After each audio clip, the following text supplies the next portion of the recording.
प्रभु यीशु मसीह की जय हो। मेरे प्यारे भाई बहनों और मेरे मित्रों, पिछले वीडियो में जो पवित्र आत्मा ने मुझे अगुवाई किया कुछ बातें बताने के लिए मैं बताया था, अभी उसी का और थोड़ा ध्यान करेंगे, क्योंकि ये जो वचन मैं आपको बताने वाला हूँ, जो भी वचन मेरे अपने आप से नहीं बता रहा हूँ, जो भी पवित्र आत्मा के द्वारा जो मुझे प्रेरणा आया, उसी प्रेरणा से आपसे ये बातें करने के लिए आपके सामने आया हूँ। तो ये जो बातें बोलने वाला हूँ अभी, आप पूरे वीडियो अंत तक देखिए और सोचिए, समझिए और निर्णय लेके उसी पे बने रहिए। तो बात ऐसी है, पिछले वीडियो में आपने सुना कि मत्ती सुसमाचार में पहली अध्याय में 25 वचन है। उसमें दो तरह के सारांश है। और पहला है, देखो, 1 वचन से 17 वचन तक प्रभु यीशु का वंशावली के बारे में बताया गया। उसके बाद प्रभु यीशु का जन्म क्यों हुआ, किस लिए हुआ, और जो वंशावली में बताया गया प्रभु यीशु कहाँ से आया। तो आपको मैं एक बार सोचना चाहिए, इस तरह किसी धर्मशास्त्र में हो और कोई भी हो चीज़, क्या इस तरह बताया गया? 1 पीढ़ी, 2 पीढ़ी, 3 पीढ़ी तक मालूम होगा शायद, बट इसमें 28 पीढ़ी का प्रभु ने उसे आपको मेरे को बताया। क्यों बताया? प्रभु यीशु मसीह कहाँ से आया?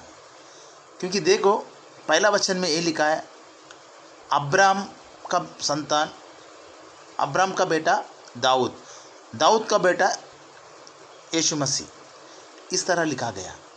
क्या बीच में बहुत लोग आए, उनका नाम उसके बाद नीचे वचन में लिखा गया, मगर पहले वचन में यही मेंशन किया जो अब्राहम से लिखा, क्योंकि अब्राहम का जब ये न्याय व्यवस्था आया नहीं था, व्यवस्था कहाँ से? मोसेस के काल से व्यवस्था चालू हुआ था, शुरुआत हुआ था।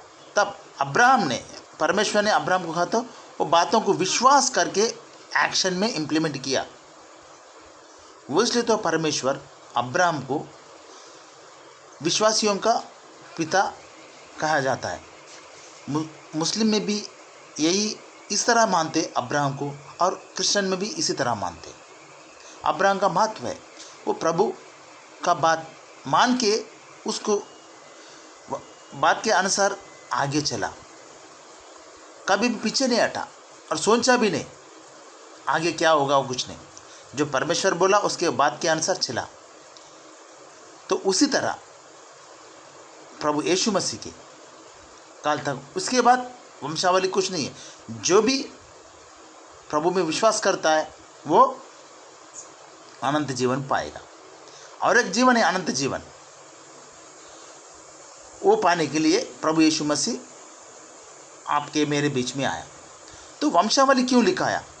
क्योंकि प्रभु वंशावली से ये आपको मेरे को मालूम पड़ता है, प्रभु आपको मेरे को चैलेंज ये देता है कि मैं ही सच्चा खुदा हूँ, मेरे सिवा कोई नहीं है दुनिया में, बोल के एक चैलेंज कर रहा है। इस तरह का वंशावली आप देखें तो कोई भी धर्म में, किसी भी धर्म में बताया नहीं गया, क्योंकि वो सब मनगढ़ंत कहानी जैसा है। किसी की भी देखो, कोई भी ग्रंथ का बुक को किसी की भी देखो, नहीं है, क्योंकि सच्चाई उसमें कहीं नहीं है। सच्चाई इसमें है बोल के प्रभु बोल रहा है, उसीलिए तो वंशावली आपको मेरे को सामने लाया। देखो, कभी का अब्राहम, कभी का आदम, एक बार सोचो आप, अगर आप मैं सोच सकते, सच्चाई समझ सकते, तो इससे हिस्ट्री निकाल के सर्च करो, ये सच है कि गलत है। ये मौका दे रहा परमेश्वर, और परमेश्वर के प्रचार में भी परमेश्वर ने कहा, क्या कहा उससे भी आप सोचना चाहिए। क्या आप लोग मेरे बातों से तो भी प्रभु को विश्वास करो, नहीं तो मैं कार्य कर रहा हूँ उसी के द्वारा तो प्रभु को मानो, और मोसेस जो व्यवस्था दिया उसी को तो मानो।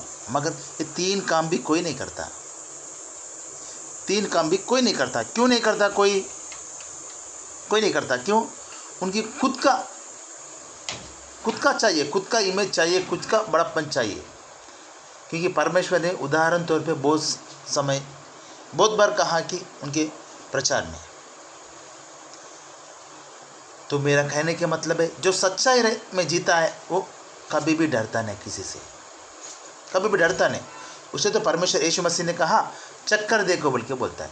चखने का मतलब क्या है?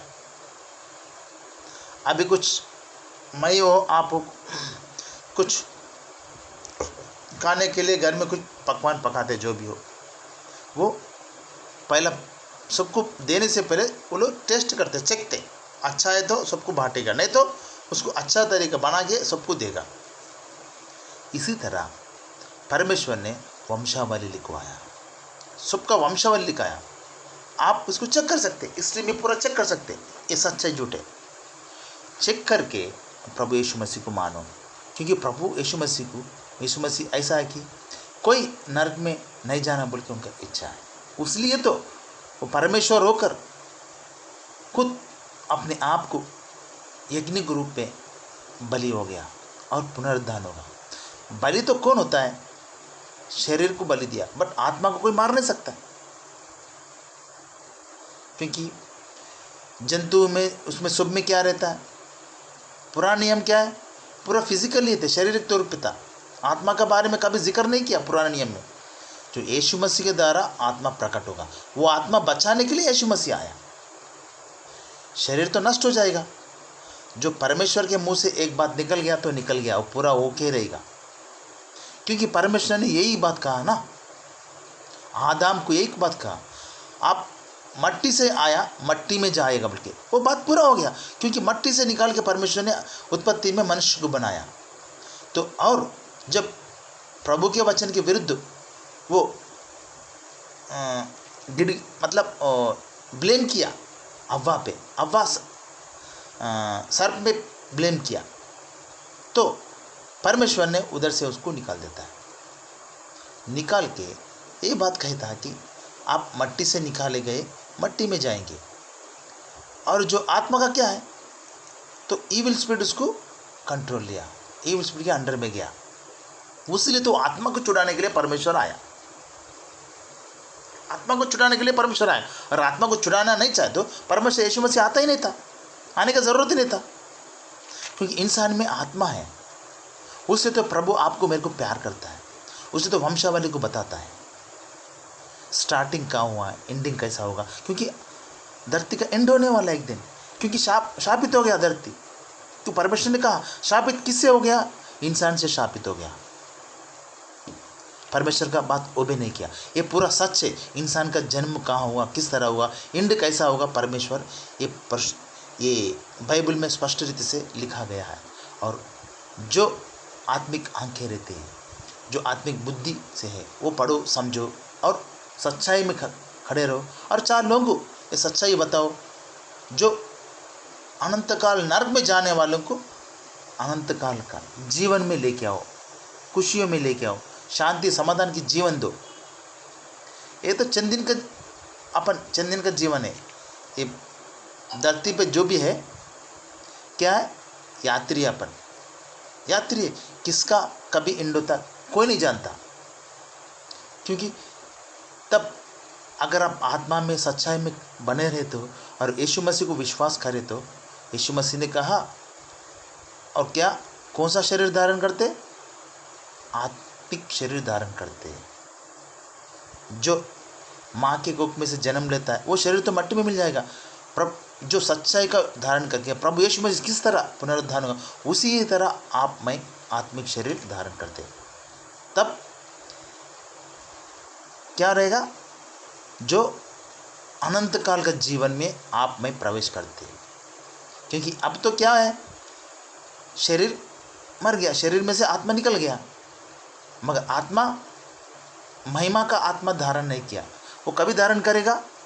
अगर आप सच्चाई में खड़े रहे तो और यीशु मसीह के वचन पे विश्वास करके पापों को अपने आप को प्रभु को समर्पित करके क्षमा मांगे तो प्रभु क्षमा करके वो ग्रेस प्रभु आपको मेरे को देगा।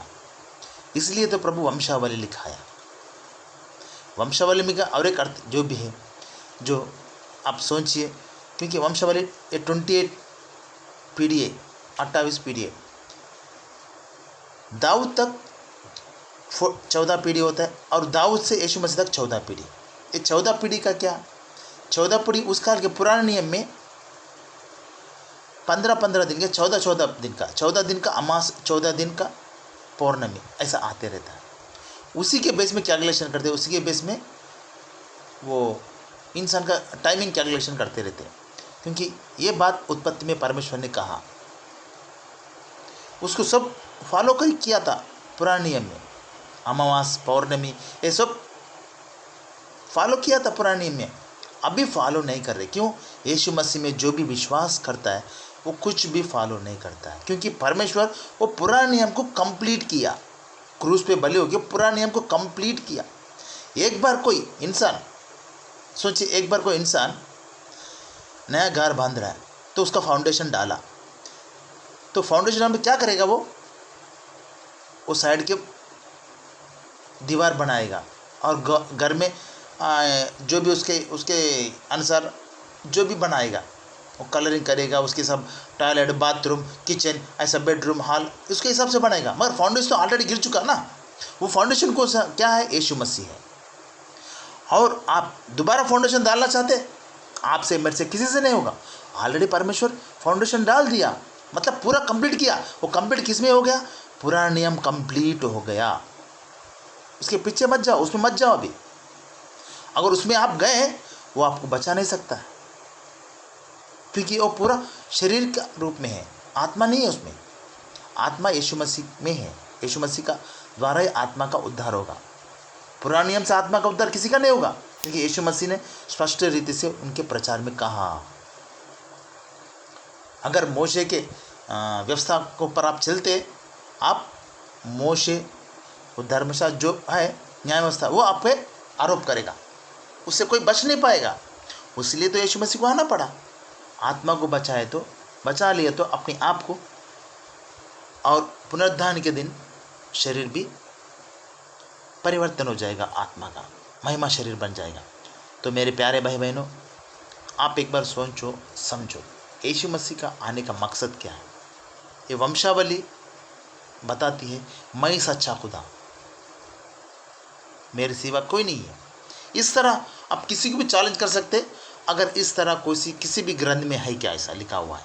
बताओ, बोलो, मानो कोई सा भी ग्रंथ में नहीं है लिखा हुआ परमेश्वर कहाँ से आया, कहाँ तक है। किसी भी ग्रंथ में नहीं है कि कहीं भी सच्चाई नहीं है। सच्चाई सिर्फ यीशु मसीह में, क्योंकि सच्चाई वो परमेश्वर खुद बोला, मैं सच्चाई, मैं जीवन हूँ, मैं ही मार्ग, खुद बोला परमेश्वर। उसके सिवा कुछ मार्ग नहीं है। हम अनंत जीवन नहीं पा सकते प्रभु के बिना। यीशु मसीह के बिना ही अनंत जीवन कोई नहीं पा सकता, और उसमें जो भी बने रहता है वही अनंत जीवन पा सकता है। और जो भी उसके पास आके क्षमा मांगता है वो क्षमा किया जाएगा, वो सभी पापों क्षमा किया जाएगा। उसके बिना पाप क्षमा नहीं है। अगर एक बार पाप क्षमा किया और अनजाने में गलती किया फिर भी क्षमा हो सकता है, मगर प्रभु के बिना कुछ नहीं होगा। एक बार अपने आप को सोचिए, समझिए। आप ओ मैं चंद दिन के मेहमान है, ये कभी भूल नहीं करना है। ये बात तो सबको मालूम है, फिर भी गलत रास्ते में पाप करने के लिए अपन आशा, मालूम हो कि भी अभी अपने आप में क्वेश्चन कर लो, क्यों करते, क्या करना चाहिए, क्या करें तो बेहतर है। मैं ये नहीं कह रहा हूँ आप यीशु मसीह के पीछे हो, यीशु मसीह कैसा भी आप अपना उठ के अपने आप को सोचो, इसके बिना, यीशु मसीह के बिना और कोई धर्म कोई भी हो, ऐसा कोई है क्या चंगा करने वाला और पाप को क्षमा करने वाला? और कोई ऐसा है क्या, मैं ही खुदा, मैं ही सच्चे मार्ग बोले से, ऐसा बात अब कोई भी है? कोई भी नहीं है धरती में, कोई नहीं। अब तक धरती जब बिगिनिंग टू एंड तक कोई नहीं है, क्योंकि यीशु मसीह एक ही सच्चा खुदा है और वही अनंत जीवन देने वाला है। अपने आप को प्रभु को समर्पित करो और प्रभु में आगे बढ़ने की कोशिश करो। ये वंशावली केवल मैं परमेश्वर हूँ बोल के बताने के लिए प्रभु लिखा गया है। अगर प्रभु लिखा नहीं गया तो पता नहीं कितने अनर्थ जो भी मनगढ़ंत बातें बोलते रहते थे, ये स्पष्ट रीति लिखा गया है। तो आप अपने आप में एक बार क्वेश्चन करो, समझो, अपने आप को समझो, आप प्रभु में विश्वास करके आगे बढ़ो और दूसरे लोगों को भी प्रभु में चलाओ। प्रभु यीशु मसीह की जय हो।